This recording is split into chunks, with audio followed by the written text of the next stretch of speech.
Estamos de regreso. Esto es Seminarios Penetrando la Oscuridad. Te saludamos desde la cabina del 102.3 de tu FM aquí en Tuxtla Gutiérrez, Chiapas, Estéreo Unción Radio. Estamos viendo el tema de procedencia celestial y es bastante importante que nosotros conozcamos qué es lo que ha sucedido con nuestra vida, de dónde venimos y por qué. Muchas personas se preguntan, ¿para qué hago las cosas? Y muchos están haciendo cosas para ganar el cielo. Nosotros hoy, y en el nombre de Jesucristo, ya no hacemos las cosas para, sino porque. Esto es muy sencillo, porque vengo del cielo y tengo una misión y tengo propósito de vida. Ahora, después de que yo viví en este cuerpo extraviado de mi identidad celestial por muchos años y sufrí la competencia, la comparación y la condenación, y ahora que yo he sido despertado a mi identidad celestial, Dios ha estado trabajando desde un tiempo para contrarrestar con la enseñanza de la Biblia, no con ninguna religión, sino con la enseñanza del cielo, toda la cultura que fue metida en mi alma, a la que estuve sometido, y por eso aprendí a golpear, a mentir, a fingir, a ser ambicioso, a ser una persona que simulaba, a tener tantas y tantas situaciones que a lo largo de practicarlas enferman el cuerpo, donde cada uno de nosotros hemos sido envasados. Nuestra identidad está en el cielo. Desconocer nuestra procedencia celestial hablaría de religión, y entonces seguiríamos esclavizados en normas de conducta impuestas por personas que las imponen tal vez con buena intención. Quiero dejarlo en tal vez para no entrar en ningún elemento de juicio. Tal vez ellos quieren ayudar y se imaginan. Entendíamos hace un momento que la iglesia no está fundamentada en imaginación, sino en revelación. Quiero llevarte a la escritura nuevamente para que podamos entender esto. Dice Primera de Pedro, capítulo número 1, versículo número 18. Sabiendo que fuiste rescatados de vuestra vana manera de vivir, la cual recibiste de vuestros padres, no con cosas corruptibles como oro o plata, sino con la sangre preciosa de Cristo, como de un cordero sin mancha y sin contaminación, ya destinado desde antes de la fundación del mundo, pero manifestado en los postreros tiempos por amor de vosotros, y mediante el cual creéis en Dios, quien le resucitó de los muertos y le ha dado gloria, para que vuestra fe y esperanza sean en Dios. Nuevamente quiero puntualizar que la sangre de Cristo es una revelación importante, porque del vientre de María, cuando tuvo su primer hijo, no nació el Cristo, sino nació Jesús. Pero el Cristo se fue formando en Jesús.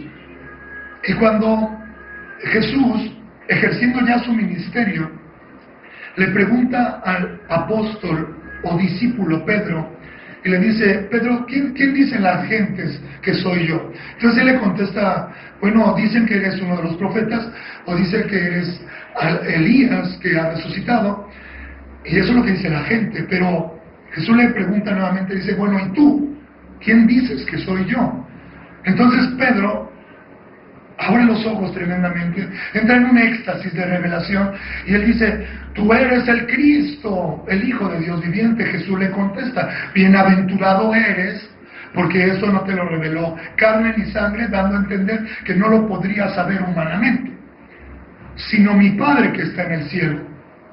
Por eso yo te digo hoy, en el nombre de Jesús, que la iglesia está fundamentada sobre revelación, porque Jesús categóricamente afirma, inmediatamente después de que le da esa bienaventuranza a Pedro, que es una estatura espiritual, y le dice, y yo te digo que tú eres Pedro, que es piedrita en griego, y que sobre esta Petra yo voy a edificar mi iglesia. Esto lo está diciendo Jesucristo, hablando de que la revelación que el Padre le había dado a Jesús, a Pedro, de quién era Jesús y quién estaba obrando en Jesús, que era el Cristo.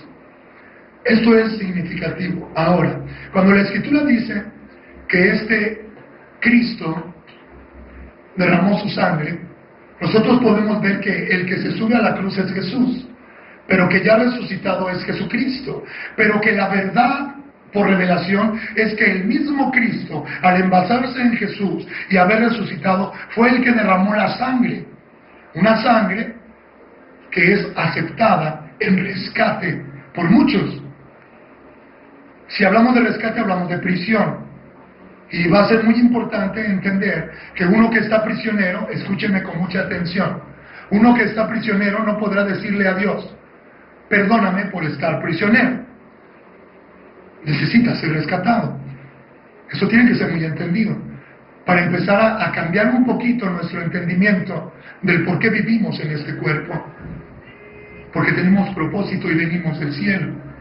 Ahora te voy a llevar un versículo que con esto vamos a cerrar esta cápsula importante. En Jeremías, capítulo número 1, en el versículo número 5 dice de la siguiente manera: antes que te formase en el vientre te conocí, y antes que nacieses te santifiqué, y te di por profeta a las naciones.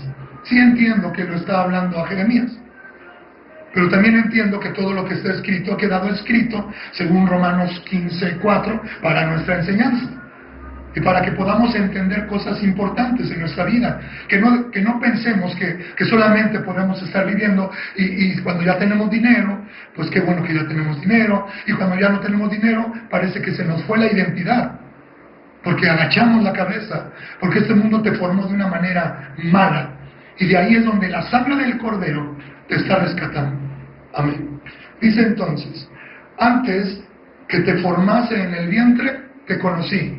Y ahí hablamos de una vida anterior a la que tú y yo vivimos. Desde que fuimos enviados al vientre de la mamá. Antes que te formase en el vientre, te conocí. Y antes que nacieses, te santifiqué. Y te di por profeta de las naciones. Hay un propósito de vida muy marcado en todo esto. Nosotros venimos del cielo. Es muy importante que entendamos que esta creación es respuesta de Dios a una rebelión que hubo allá arriba, en el cielo. Todo está documentado, escrito en Isaías 14, Ezequiel 28, y tú puedes asomarte y leerlo. El diablo pensó de alguna manera que podía ser Dios, pero el diablo es creación, como tú y yo somos creación. Dice la palabra que fuimos creados en Cristo Jesús para buenas obras, las cuales Dios preparó de antemano para que anduviésemos en ellas. Esto está en Efesios capítulo número 2, versículo número 10. Pon atención. Creados en Cristo Jesús para buenas obras. Y estas buenas obras Dios las preparó de antemano para que podamos caminar en ellas. Venimos para hacer un trabajo, tenemos un propósito. Y hay dos identidades importantes. Unos que son los enviados, que son los pescadores de hombres, y otros que se llaman los rescatados. Tanto rescatados como enviados sufrirán el haber sido envasados en el cuerpo y la doctrina de tinieblas, pero ambos serán quitados de esa doctrina por el poder que ejerce la sangre de Cristo en la vida de cada uno de ellos, cuando el tiempo señalado por Dios el Padre ha llegado. 1, para despertar a los enviados. 2, para rescatar a todos aquellos que Él ha pensado darles una nueva oportunidad para volver a su presencia. Trabajamos en el reino de Dios porque venimos del reino de Dios, y al reino de Dios regresaremos cuando ya no estemos dentro de este cuerpo. Y recuérdalo muy bien, tú estás dentro de ese cuerpo, y el propósito tú lo tienes que descubrir aquí en esta preciosa escritura. Hermanos, esto es Penetrando la Oscuridad. Que Dios te bendiga.